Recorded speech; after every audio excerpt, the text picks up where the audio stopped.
Bonjour tout le monde, marhaba bikoum, donc pour la deuxième séance dans ce COC. Donc aujourd'hui, on va parler d'une pathologie qui est très fréquente en pédiatrie, la bronchiolite aiguë du nourrisson. La bronchiolite aiguë du nourrisson, vous savez tous que c'est une infection virale saisonnière qui est la plus fréquente, qui touche surtout le nourrisson dans la première année de sa vie. On voit surtout un pic de fréquence dans la période d'âge entre 2 et 8 mois et ça constitue un problème de santé publique important vu euh, ça constitue la principale cause d'hospitalisation pendant la période hivernale et elle est responsable de l'encombrement des services de pédiatrie, des urgences, avec nombreux acteurs du système de santé qui sont incriminés dans cette pathologie, les médecins généralistes première ligne, les pédiatres, les organismes payeurs, les cliniques. Donc, ça constitue un problème de santé publique important.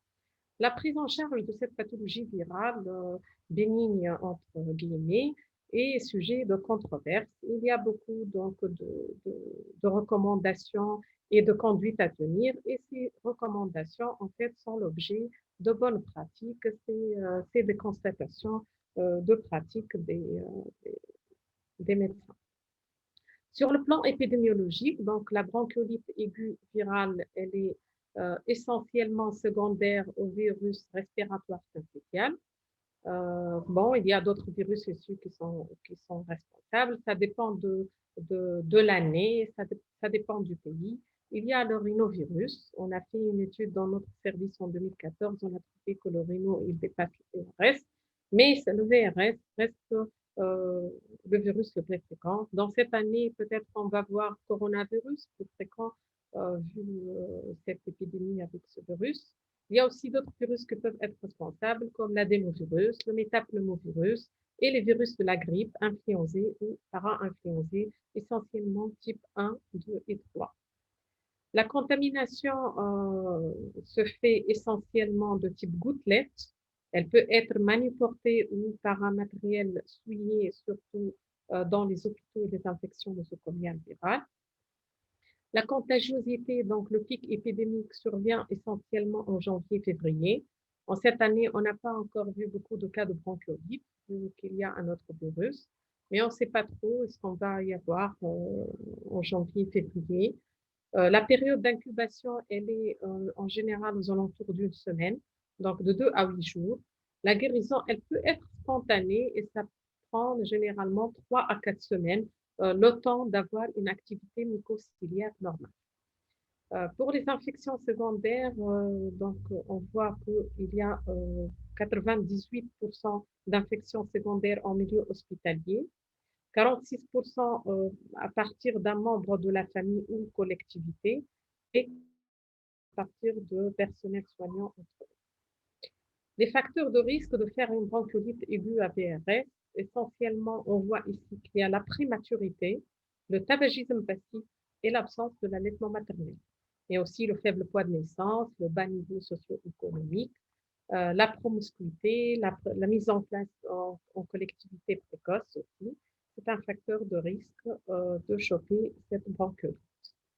Sur le plan physiopathologique, donc, ce virus va introduire au niveau de voie aérienne et l'infection respiratoire aiguë, elle est essentiellement prédominante au niveau des petites voies aériennes, des bronchioles, et c'est pour ça qu'on l'appelle bronchiolite. Mais il faut savoir que l'atteinte alvéolaire, elle est possible, surtout pour les petits nourrissons de moins de 3 mois. On voit beaucoup de bronchoalvéolites. Donc, ce virus va être responsable de la nécrose de l'épithélium cilié respiratoire. Donc, on va avoir une suppression du tapis mucociliaire et une obstruction des branches de petit calibre par formation de bouchons. Ces bouchons sont formés par le mucus et débris cellulaires de l'épithélium, par un odème inflammatoire de la muqueuse bronchique et l'hyperplasie des muqueuses et l'hypersécrétion bronchique vont être responsables aussi de cette obstruction. Les conséquences, ça dépend de l'atteinte de plusieurs bronchioles ou de quelques bronchioles et on va avoir les symptômes cliniques euh, qui vont être responsables essentiellement d'une dyspnée, d'une hypoxie, des complications type atelectasie ou emphysème. Donc voilà, le virus va être introduit au niveau de la voie aérienne supérieure. On va avoir une multiplication virale au niveau des voies aériennes supérieures, puis atteinte des bronchioles, et ça dépend donc du nombre de bronchioles, on va avoir les conséquences cliniques. Donc, au niveau des bronchioles, on va avoir une atteinte épithéliale, la nécrose épithéliale, qui va être responsable aussi de sécrétion de cytokines, d'afflux de polynucléaires, d'un œdème pariétal. Tous ces éléments vont être responsables d'une obstruction mécanique des bronchioles et selon le nombre de bronchioles atteints et la gravité de l'atteinte bronchiolaire, on va avoir des conséquences cliniques, dyspnée, des râles sibilants, la toux, la distension pulmonaire, surtout donc sur le plan radiologique, et les complications type atélectasie par les bouchons muqueux. Euh, voilà, donc le virus va donner des symptômes. Ça dépend du virus lui-même, mais ça dépend aussi des facteurs génétiques de la hôte, de l'enfant, des facteurs environnementaux aussi, par exemple le tabagisme passif, le fait qu'il est hospitalisé, le fait qu'il a fait qu'il a une atteinte euh, donc cardiaque ou une pathologie chronique, qu'il est prématuré, il a une atteinte pulmonaire chronique, il a un déficit en vitamine D. Donc, cette multiplication virale et les symptômes qu'on va avoir va dépendre du virus lui-même, de facteurs génétiques, des facteurs environnementaux et des facteurs liés à l'hôte, l'enfant. Donc, on va avoir cette bronchiolite et la sévérité de la bronchiolite dépend bien sûr de ces facteurs. Donc voilà les facteurs et le terrain favorisant. On cite par exemple le trouble de développement de la maturation pulmonaire qui peuvent être secondaires à un tabagisme maternel pendant la grossesse, la prématurité, l'hypotrophie. Les garçons, il faut savoir qu'ils sont plus exposés que le sexe féminin aux atteintes respiratoires vu que les bronches sont de plus petit calibre par rapport aux filles. Les facteurs d'inflammation périnatale, le fait que l'enfant il a fait en période périnatale, il était ventilé, il a une amniotite, il est exposé au polluant, il est plus exposé à faire une bronchiolite sévère. Aussi, les défauts de l'immunité innée précoce. Il y a beaucoup d'études actuellement qui parlent de facteurs génétiques de polymorphisme. Il y a des bébés qui font plus de bronchiolite sévère que d'autres. Donc, il y a le facteur génétique qui est là. On arrive donc à la définition de la bronchiolite. C'est vrai que la bronchiolite, la définition a changé ces dernières années. Il y a en Tunisie, donc il y avait des recommandations qui ont été faites par la Société tunisienne de pédiatrie et la DCSB en 2013, qui ont été mis à jour en 2018. Et en 2020, actuellement, on dispose de nouvelles recommandations sur la bronchiolite. Donc, la bronchiolite, c'est vrai que c'est une infection virale des voies respiratoire inférieur du nourrisson, mais la définition, elle a changé. Ici, je vous ai mis l'ancienne définition, ce n'est pas la définition actuelle. On parle de bronchiolite, c'est le premier épisode de dyspnée sifflante chez le nourrisson de moins de 2 ans et souvent de moins de 1 an. La dyspnée est précédée de symptômes au niveau des voies aériennes supérieures telles que la rhinite, puis la toux avec fièvre ou sans fièvre 1 à 3 jours avant son apparition. Il y a la notion de contagion virale généralement dans l'entourage qui est révélée en interrogatoire. Actuellement, donc en 2019, les hautes autorités de santé en France, il y a eu un changement de définition dans la bronchiolite. Donc, le test de recommandation en novembre 2019, on parle de bronchiolite, c'est le premier épisode aigu de gêne respiratoire, séquence généralement une rhinite qui précède, suivie de signes respiratoires à type de toux, sibilant et ou crépitant, accompagné ou non d'une polypnée ou de signes de lutte respiratoire. Et ça survient toute la période de l'année. Avant, on parle de bronchiolite seulement pendant la période épidémique. Actuellement, ça peut survenir toute la période de l'année et ça touche les nourrissons de moins de 12 mois. On ne parle plus de moins de 2 ans, moins de 1 an. Premier épisode de dyspnée sifflante accompagné de signes de lutte respiratoire. chez les nourrissons de moins de 12 mois. Donc, les recommandations qui sont faites par la Société tunisienne de pédiatrie en 2020, on parle de bronchiolite, c'est une infection virale des voies respiratoires inférieures du nourrisson. Le diagnostic est retenu devant un premier épisode de dyspnée sifflante chez le nourrisson de moins de 1 an. La dyspnée, elle est souvent accompagnée, précédée 1 à 3 jours avant son apparition en urine, ce signe d'infection respiratoire haute, de tout, avec ou sans fièvre. La fièvre peut être présente, peut être absente. Il y a la notion de comptage viral qui est souvent retrouvée à l'interrogatoire de ses parents, dans l'entourage, bien sûr. Il faut toujours, bien sûr, ne pas oublier d'évoquer les autres causes de détresse respiratoire, surtout chez le jeune nourrisson et le nouveau-né, telles que l'infection néonatale bactérienne précoce, l'insuffisance cardiaque, il ne faut pas oublier. Donc, il faut se méfier des diagnostics différentiels. Si le nourrisson il est âgé de moins de 1 an, il présente une dyspnée sifflante, si c'est le premier épisode, c'est clair, ça répond à la définition. Donc, on est dans la bronchiolite aiguë. Si c'est le deuxième épisode, il est âgé de moins de 1 an, s'il y a une atopie personnelle ou familiale, on est plus dans l'asthme du nourrisson. Si on ne trouve pas une atopie personnelle ou familiale, donc c'est très probablement un deuxième épisode de bronchiolite. Mais retenir la définition que dyspnée sifflante, premier épisode, âge inférieur à 12 mois, c'est une bronchiolite. Si l'enfant il est âgé de plus de 1 an, on ne parle plus de bronchiolite, on est plus dans l'asthme du nourrisson ou un autre diagnostic différentiel.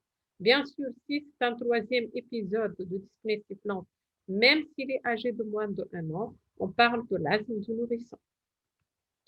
Donc, le diagnostic positif de la bronchiolite, il repose essentiellement, quand vous l'avez vu, bien sûr, la définition, il est essentiellement clinique. Pour la recherche virologique, elle n'est pas demandée en routine. Généralement, on la demande pour les petits nourrissons ou le nouveau-né en cas de doute diagnostique ou dans le cadre, bien sûr, d'études épidémiologiques. On le fait dans nos services, donc dans le secteur hospitalier, essentiellement pour études épidémiologiques ou si on a un doute diagnostique. Ou bien sûr, s'il y a un terrain particulier tel qu'un immunodéprimé afin de proposer un traitement antiviral. Donc, les examens complémentaires dans la bronchiolite aiguë de nourrisson, ils ne sont pas systématiques. La radiographie de thorax et le bilan infectieux biologique ne devront pas être demandés systématiquement. Quand on demande la radiothorax dans la bronchiolite, sauf si on doute sur un diagnostic différentiel ou en cas de forme sévère, malade hospitalisé en réa, forme sévère, bien sûr, il faut demander la radio, sinon ce n'est pas la peine. Un bilan infectieux type NFS, CRP, PCT, il est demandé en cas de signe clinique de surinfection, si on suspecte une surinfection et on va indiquer une antibiothérapie. En ce moment, on va demander le bilan infectieux, sinon ce n'est pas la peine. Pour les gaz du sang, bien sûr, il ne faut pas être systématique. Il faut les demander, sauf s'il y a des signes de gravité. Donc, la radiographie de thorax, si elle est demandée, elle peut être normale. Généralement, elle montre une distension pulmonaire puisque c'est une bronchiolite, donc obstruction de petites bronchioles. L'enfant va avoir du mal d'expirer de l'air, on va avoir piégeage de l'air. Donc, on va voir dans la radiographie de thorax une distension pulmonaire. On peut voir un syndrome bronchique associé, une atelectasie par des bouchons muqueux secondaires, c'est une complication de la bronchiolite. On peut avoir un syndrome alvéolaire, c'est un signe de surinfection, ou des signes de complications type pneumomédiastin. Donc là, vous voyez une radiographie de thorax où on voit une distension pulmonaire bilatérale avec des poumons hyper clairs. Il faut compter toujours les côtes antérieures pour savoir est-ce qu'il est distendu ou non l'enfant. Donc, on voit ici 1, 2, 3, 4, 5, 6, 7. Ça se croise avec la coupole diaphragmatique au 7e. Donc, il est distendu. Et on voit que le corps, il est très bien tracé. Donc, c'est un signe, c'est un pneumomédiastin léger avec une ligne qui est hyper claire. Donc, c'est une radiographie thorax d'une bronchiolite. Là, on voit donc l'atelectasie qui est une complication fréquente dans les bronchiolites. On la voit donc secondaire à un bouchon muqueux. euh, donc voilà, la distension des poumons hyperclaires avec une atelectasie du sommet supérieur droit. Là, on voit aussi la bande d'atelectasie avec la distension pulmonaire qui est très claire, le liseré qui trace très bien le cœur, le poumon médiastin, avec quelques opacités alvéolaires aussi au niveau des bases. Et là, je vous mets la radio pour vous inciter à faire attention donc, au diagnostic différentiel, surtout chez le nouveau-né et le petit nourrisson. Donc, on voit ici l'aspect du corps en sabot, donc un gros corps. Il faut méfier de pièges diagnostiques, donc les diagnostics différentiels de la bronchiolite. Tout ce qui siffle n'est pas toujours une bronchiolite. C'est le premier épisode, il faut se méfier, ça peut être autre chose. Se méfier de l'insuffisance cardiaque, surtout chez le jeune nourrisson et le nouveau-né. Là aussi, donc, on voit que le poumon droit qui est très distendu, qui fait hernie au niveau du médiastin, donc voilà, très distendu, et on a demandé le scanner. C'est un emphysème d'Ober-G.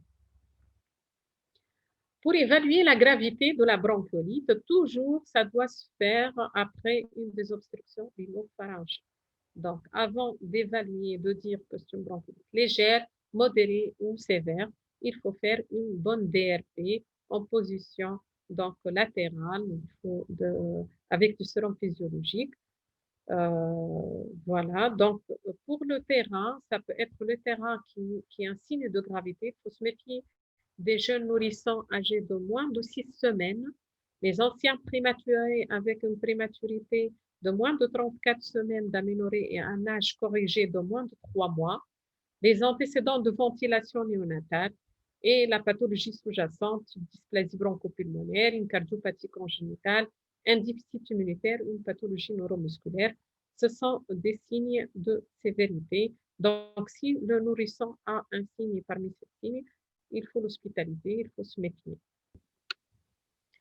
Donc, pour le diagnostic de gravité, on a dit qu'il faut évaluer toujours la gravité donc, de la bronchiolite après une désobstruction rhinopharyngée. Voilà, donc il faut chercher la cyanose, une saturation en oxygène inférieure ou égale à 90%, c'est un signe de gravité. Il faut savoir qu'une saturation inférieure à 92% nécessite un apport en oxygène et une hospitalisation au service de pédiatrie, mais la saturation inférieure ou égale à 90%, c'est un signe de gravité. Une polypnée importante ou une bradypnée importante inférieure à 30 cycles par minute. L'intensité des signes de lutte respiratoire qui sont marqués, c'est un signe de gravité. Les irrégularités du rythme respiratoire à type de pause ou apnée. Une polypnée superficielle aussi, c'est un signe de gravité. Les troubles de l'état hémodynamique, la somnolence ou agitation extrême, donc, c'est un signe de gravité et il ne faut pas oublier que la réduction importante de l'alimentation ou refus alimentaire, c'est un signe important. Il faut l'évaluer, il faut le rechercher, c'est un signe de gravité. Et la déshydratation aiguë secondaire à la baisse des apports liquidiens, vu l'enfant qui est dyspnéique, il ne peut pas téter. Donc, une déshydratation aiguë est un signe de gravité. Il faut se méfier, ça peut donner des complications à type d'atelectasie. Voilà, donc 10 éléments à rechercher qui sont des signes de gravité. On peut évaluer la gravité de la bronchiolite selon le score de Wong modifié qui a été, que vous pouvez trouver dans plusieurs publications qui évaluent la gravité des bronchiolites selon ce score. Donc, ce score, on cherche l'état général de l'enfant, l'auscultation pulmonaire, la recherche de sibilant, de crépitant, la dyspnée, est-ce qu'elle est là, est-ce que c'est avec un des signes de lutte important, la fréquence respiratoire et la saturation. Donc, on va évaluer 5 éléments cliniques et selon, donc, on va coter ces éléments de 0 à 3. Et si l'enfant, donc, euh, il a donc des éléments de plus de 10, c'est une bronchiolite sévère. Si c'est entre 6 et 10, c'est une bronchiolite modérée. Et si c'est inférieur ou égal à 5, c'est une bronchiolite légère. Les hautes autorités donc, de santé RAS 2019 donc, ont présenté l'évaluation de la gravité de la bronchiolite selon ce score. Donc, la forme clinique, il évalue l'état général de l'enfant, la fréquence respiratoire, la fréquence cardiaque, les signes de lutte, la saturation et l'alimentation. Et il classe donc la bronchiolite en légère, modérée et grave. Donc, les recommandations de la Société tunisienne de pédiatrie qui sont, on a un peu, donc, selon les recommandations du AS, c'est un peu donc la même chose. On évalue l'état général et le comportement de l'enfant. S'il est altéré, donc on est dans la bronchiolite sévère. La fréquence respiratoire, si elle est supérieure à 70 ou inférieure à 30, on est dans la bronchiolite sévère. Si entre 60 et 69, on est dans la bronchiolite modérée. Si on trouve une apnée, on est plus dans la bronchiolite sévère. Si les signes de lutte respiratoire sont intenses, on est dans la bronchiolite sévère. On évalue la fréquence cardiaque. S'il est tachycarde ou bradycarde, on est plus dans la bronchiolite sévère. On évalue l'alimentation de l'enfant. S'il y a une réduction importante ou refus alimentaire, c'est un signe de gravité, donc on est dans la bronchiolite sévère. S'il y a une réduction des apports de moins de la moitié des apports de l'enfant normal, on est dans la bronchiolite modérée. Voilà, donc on classe la bronchiolite en légère, modérée et sévère. Et tous les cas de bronchiolite sévère, bien sûr, doivent être hospitalisés. Pour les cas les plus graves, ils doivent être hospitalisés, bien sûr, en unité de soins intensifs en réanimation pédiatrique. Donc, on arrive aux indications d'hospitalisation des bronchiolites quand il faut hospitaliser et quand on peut la prendre en charge à domicile. Donc, les indications sont au nombre de 7. Donc, premièrement, les troubles digestifs, le fait que le bébé il a des difficultés de prendre la tétée ou biberon, ne termine pas la moitié de son biberon, s'il a des vomissements après chaque tétée ou fausse route, ou s'il est déshydraté, c'est une indication d'hospitalisation. S'il y a une polypnée importante, il faut l'hospitaliser. Si la saturation d'oxygène est inférieure strictement à 92% sous air au repos ou lors de prise de biberon, donc il faut l'hospitaliser pour donner de l'oxygène. S'il y a un terrain particulier avec une cardiopathie sous-jacente, dysplasie, ancienne prématurité, déficit immunitaire, mucoviscidose, donc c'est un signe de gravité, il faut l'hospitaliser.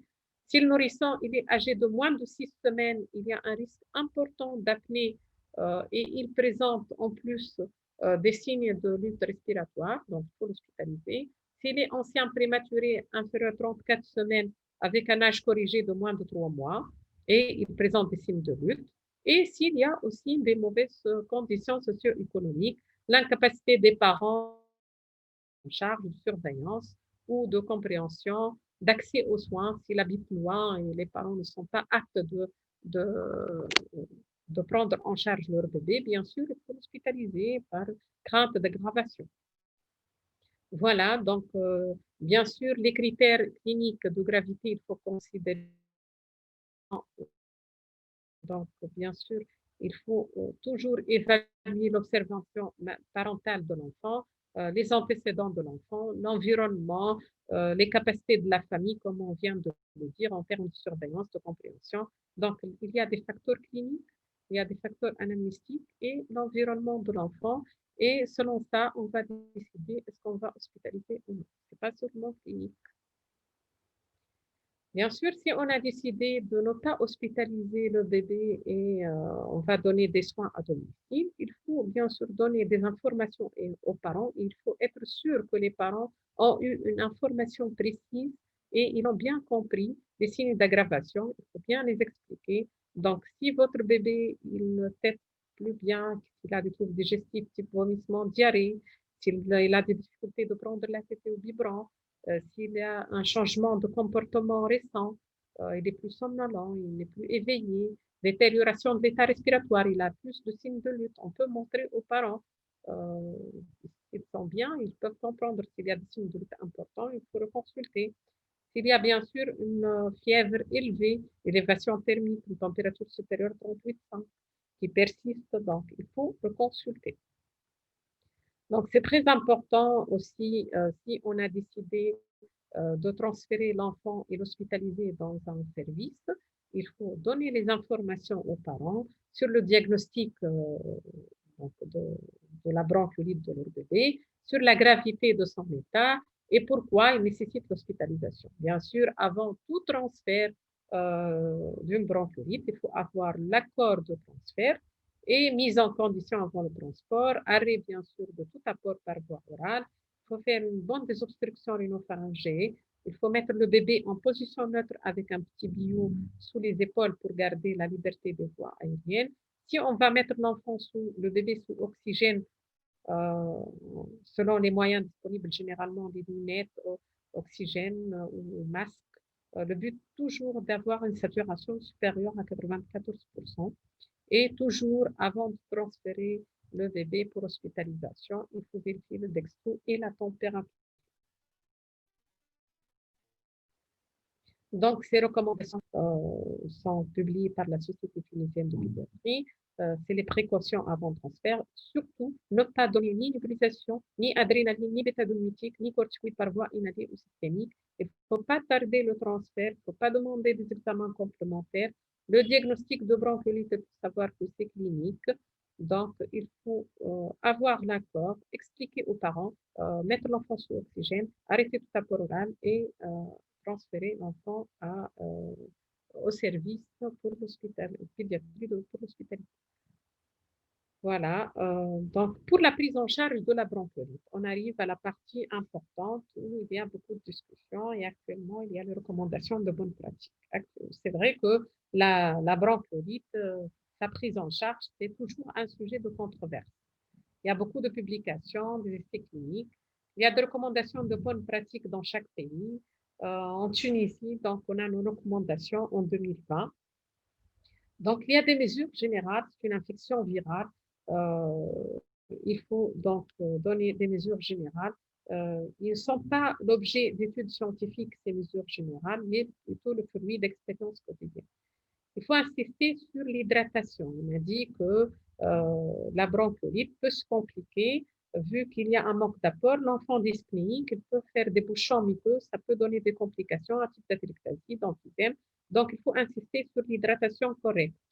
Donc, l'hydratation, généralement, donc les apports entre 90 à 120 ml par kilo par jour. Il faut savoir que la dyspnée gêne l'ATP, ça gêne le bronche et la distension aussi thoracique, la distension abdominale et le fait qu'il va prendre une quantité importante, ça peut gêner la respiration. Donc, il faut fractionner les biberons. Il faut encourager l'allaitement maternel.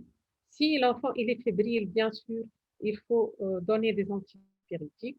L'environnement, il faut bien aérer la pièce où il est le bébé, une température aux alentours de 19 degrés. Il faut bien sûr proscrire le tabac, pas de baiser en période d'épidémie. Actuellement, bon, il n'y a plus de baiser vu qu'il y a l'épidémie Corona aussi, mais il faut insister pour éviter les infections et la contamination. Le couchage proclive dorsal 30 degrés, il est recommandé, mais ça n'a pas été démontré. Vous voyez ici dans la recommandation HAS, il est recommandé de coucher le nourrisson sur le dos à plat selon les recommandations actuelles dans la prévention de la mort inattendue, donc sur le dos. Aucune étude ne permet de recommandation de la position proclive. Il y a des gens qui disent que ça dégage les voies aériennes puisque les voies aériennes du nourrisson sont très fines, donc pour les dégager, pour sortir les sécrétions, mais ce n'est pas démontré par des études scientifiques. Le tabagisme, bien sûr, c'est un facteur de risque majeur de survenue de la bronchiolite. Il est recommandé donc d'exclure tout tabagisme dans les lieux de transport du nourrisson. Donc, il faut éviter le tabagisme. S'il y a une indication à l'oxygénothérapie qui est donc une saturation inférieure strictement à 92%, il faut bien sûr donner de l'oxygène réchauffé et humidifié, il ne faut pas oublier. Les moyens utilisés essentiellement les lunettes, ça doit être adapté. Et notre objectif, c'est d'avoir une saturation d'oxygène supérieure strictement à 94%. Donc, les seuils de saturation mesurer l'oxygénothérapie en période médicale. Dans les formes graves, le recours de l'oxygène, il est recommandé avec une valeur cible supérieure à 94%. Dans le cas de comorbidité cardiopathie, la saturation cible, elle est souvent celle de patients habituels. Elle peut être de 92% par défaut si on ne connaît pas la saturation cible. Ça, c'est les recommandations du AS 2019.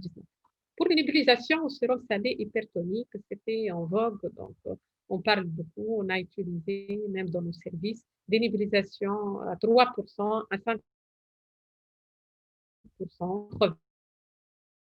recommandations sont différentes.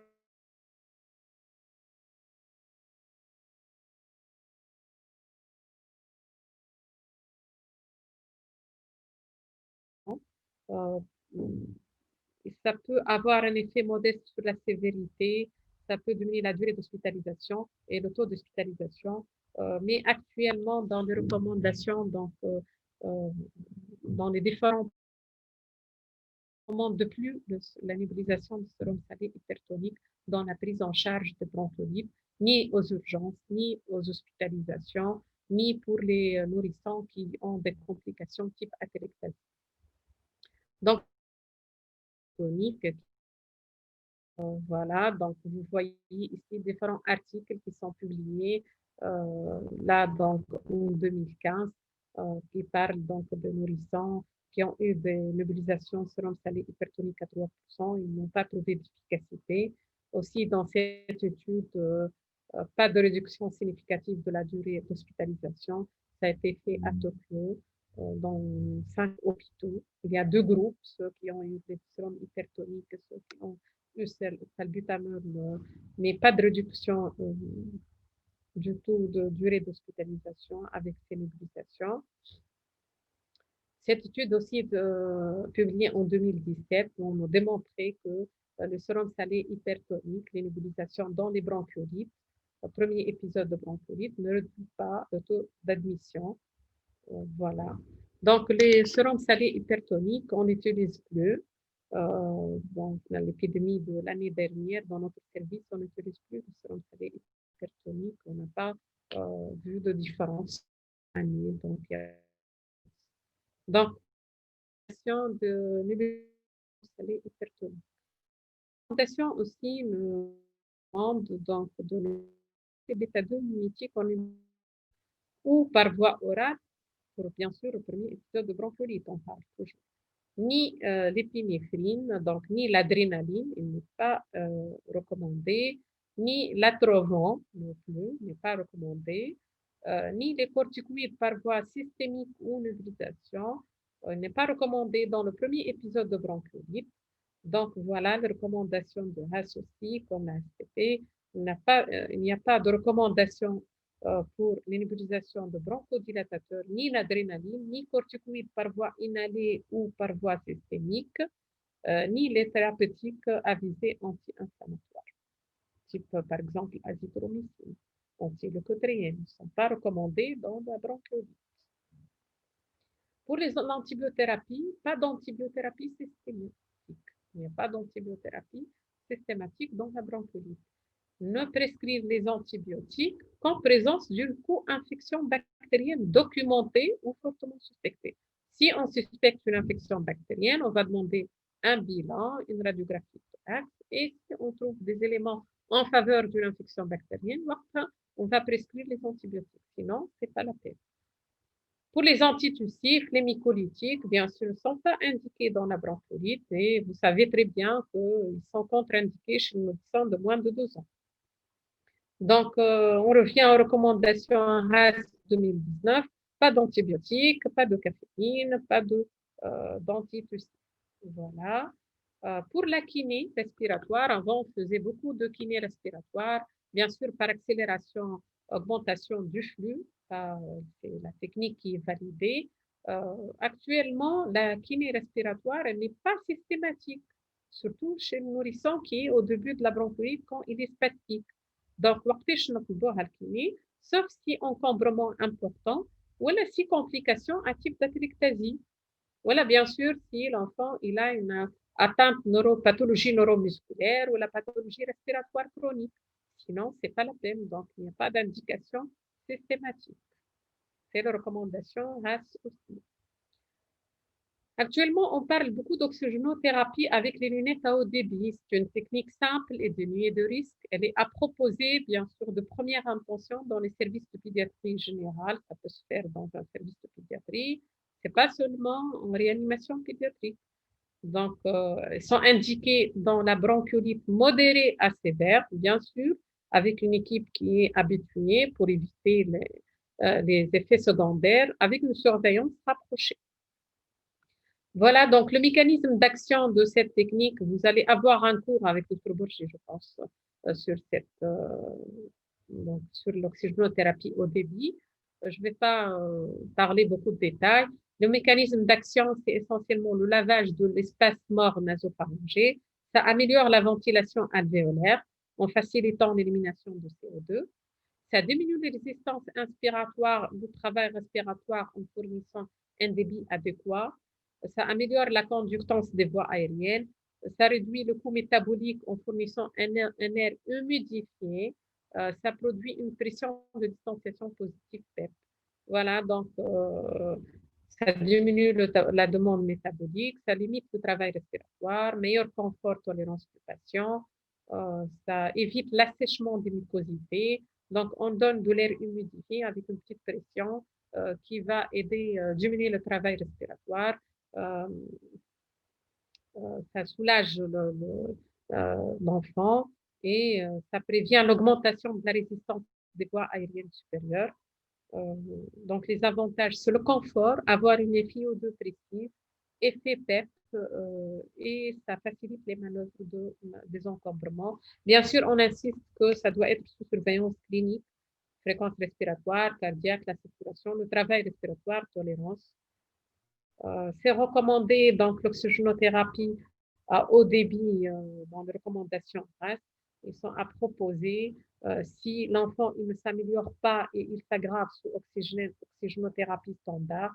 Donc, on propose soit CPAP, soit lunettes à haut débit.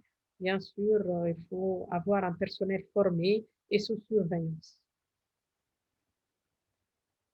Donc, si on va avoir une bronchiolite légère à modérée, on a dit qu'on ne va pas hospitaliser cette bronchiolite, la prise en charge consiste à quoi? Donc, vous êtes dans votre cabinet et vous avez un bébé qui a une bronchiolite légère à modérée. Vous n'allez pas l'hospitaliser. Vous allez indiquer donc une désobstruction rhinopharyngée, bien sûr, 6 fois par jour, même plus, avec une technique qui doit être correcte. Il faut bien montrer ça aux parents. Si l'enfant il est fébrile, il faut donner du paracétamol. Encourager l'allaitement maternel. Il faut fractionner les tétées toutes les 2 heures, comme on a dit. Donc, la dyspnée, il ne peut pas bien téter. Et puis, un abdomen distendu, ça va comprimer donc, le thorax, ça n'aide pas. Donc, il faut fractionner les vibrants. Couchage proclive dorsal 30 degrés, on continue à le faire. Proscrire le tabagisme passif, éviter les baisers, aération correcte avec température de la chambre 19-20 degrés.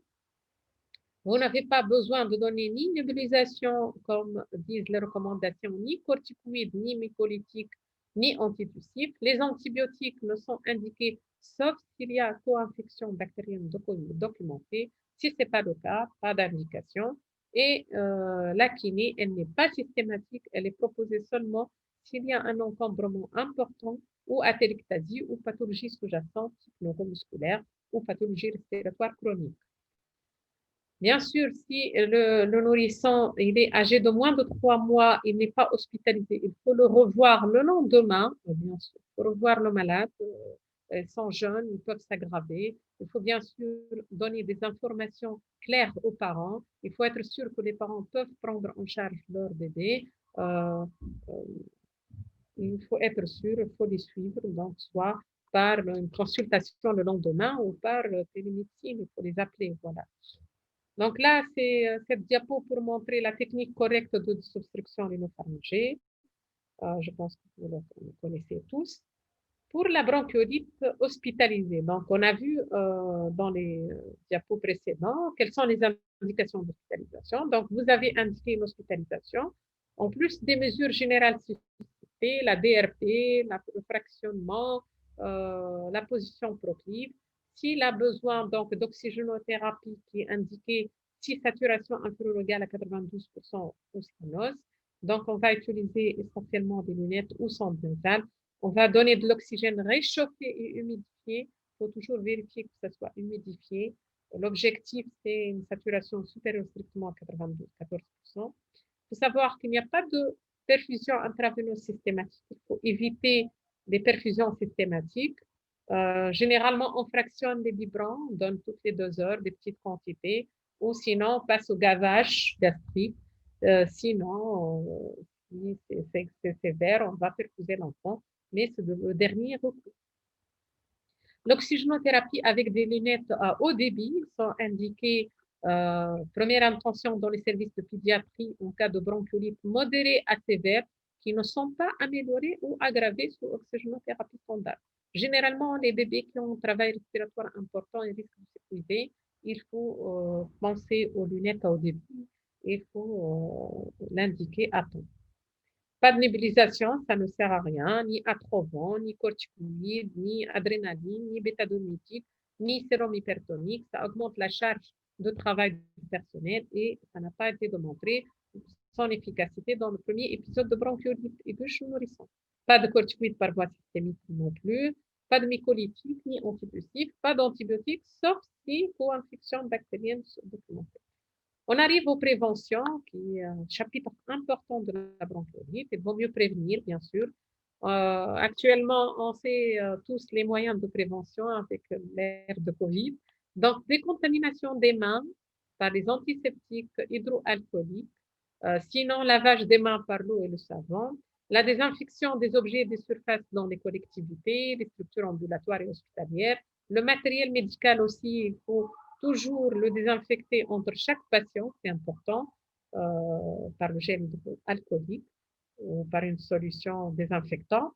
Le port de masque par les parents malades, les parents sont malades, la mère surtout, il faut qu'elle porte un masque. Le personnel soignant, actuellement, on porte tous nos masques pour éviter la transmission du virus aux nourrissons. L'éviction de collectivités des nourrissons malades, donc il faut les isoler. Proscrire le tabagisme passif, ça a été démontré que ça augmente énormément le risque d'infection virale et de bronchiolite. Encourager l'allaitement maternel et sa prolongation. Donc voilà, hygiène des mains, port de masque, éviter d'embrasser les bébés, et éviter l'exposition au tabagisme passif sont essentiellement les moyens de prévention. Il y a la sérothérapie qui est indiquée chez les prématurés, Synagis, donc sont indiqués pour prévenir donc, les infections VRS pour les prématurés. On n'a pas en Tunisie dans nos hôpitaux, je pense qu'il y a seulement dans l'hôpital militaire. Pour prévenir aussi les campagnes de sensibilisation, on insiste dans les spots télévisés, les brochures. Voilà un exemple de brochure qui a été fait par l'hôpital Erbil. Donc, dédramatiser la maladie par des campagnes d'information du grand public, ça c'est très important, comme on le fait actuellement pour Covid. Donc, j'espère qu'on va le faire pour le grand public aussi. Informer et éduquer les parents sur la maladie, son évolution, comment ça se transmet, comment faire la désobstruction rhinopharyngée correctement. Les campagnes de formation pour les médecins généralistes, les médecins de première ligne, les pédiatres, il faut toujours discuter, partager les expériences. Il faut favoriser la constitution du réseau ville-hôpital pour assurer la continuité de la prise en charge pré- et post-hospitalisation. Accorder bien sûr les moyens financiers, humains et matériels permettant de faire face à la demande accrue, à cette épidémie chaque année. Aménager un secteur de surveillance rapproché de quelques lits dans les services d'urgence. Coordination entre les différents services pour les transferts qui doivent être facilités. Fournir les moyens humains devant les épidémies chaque année. Voilà. Voilà, donc j'ai terminé mon exposé. Juste, je termine par un cas clinique rapide. Je vous présente l'observation de Yessine. Il vous consulte le 20 décembre dans votre cabinet. Il est âgé de 2 mois et la mère vous consulte pour dyspnée et tout. Donc, ce bébé, il est né à terme, il a un poids de naissance correct, 3,4 kg. C'est le premier bébé de couple non consanguin. Il est sous allaitement maternel exclusif jusqu'à ce jour. Il a reçu la vitamine D et K. La vaccination en est faite à la naissance.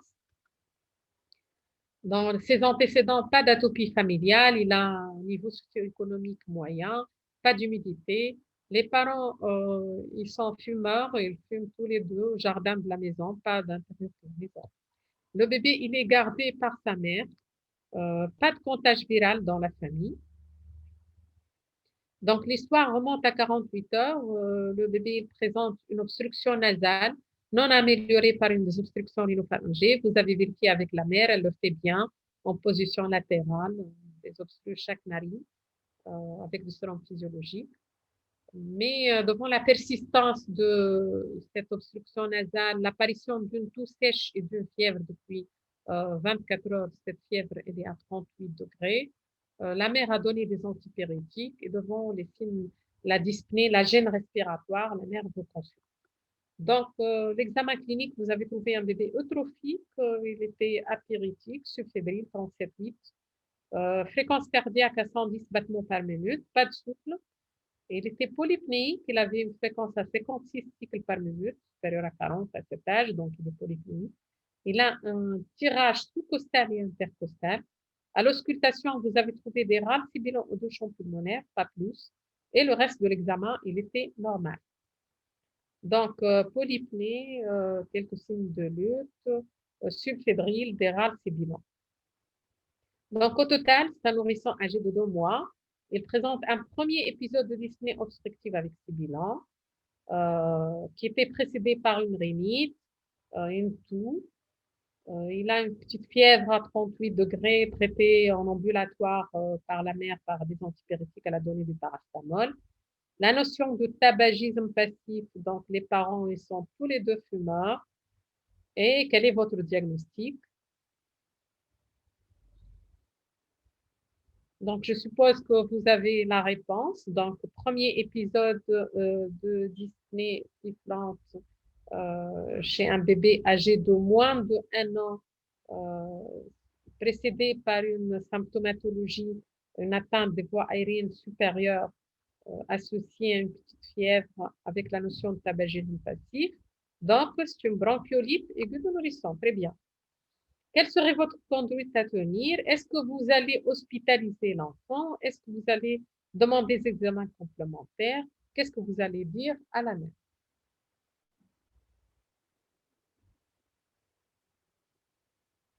Est-ce qu'il y a une indication d'hospitalisation? Donc voilà, il n'y a pas d'indication à l'hospitalisation. Il n'a pas de signe de gravité. Il pète plus que 50%. Il n'y a pas de signe de gravité. Voilà, les parents sont bien. Ils habitent à côté. Ils peuvent gérer leur bébé. Donc, on peut ne pas indiquer l'hospitalisation. Est-ce qu'il y a une indication aux examens complémentaires? C'est une bronchiolite légère, donc il n'y a pas d'indication aux examens complémentaires. Je vous rappelle que la radiothorax, elle est demandée en cas douteux, si on doute sur le diagnostic ou en cas de forme sévère. Ce n'est pas le cas. Le bilan infectieux, il est demandé en cas de signe clinique de surinfection. Ce n'est pas le cas. Il n'y a pas de forte fièvre. Il n'y a pas de signe viral cryptant. Il n'y a rien d'inquiétant. Donc, ce n'est pas la peine de demander un bilan. Quelle est votre ordonnance? Qu'est-ce que vous allez prescrire? Donc voilà, vous êtes dans la bronchiolite légère, vous n'allez pas hospitaliser, donc c'est surtout les moyens en général. Donc la désobstruction rhinopharyngée, il faut insister, la mère elle le fait bien, il faut insister qu'elle le fait fréquemment.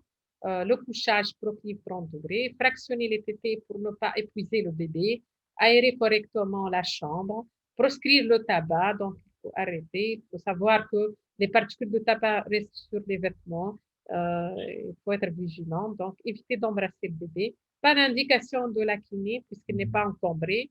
Il faut donner des informations précises aux parents en cas d'aggravation En cas des signes donc d'aggravation, pas de diminution de TT, des signes d'hydratation, des signes digestifs, type vomissement, diarrhée, aggravation de l'atteinte respiratoire, une fièvre élevée, donc il faut reconsulter tout moment. Et puisqu'il est âgé de moins de 3 mois, il vaut mieux donner un rendez-vous le lendemain ou au moins appeler les parents pour être sûr que le bébé il va bien. Il faut le revoir. Pour les antibiotiques, bien sûr, pas d'indication. Ils sont indiqués sauf si on trouve une otite ou des signes de pneumopathie à l'examen clinique.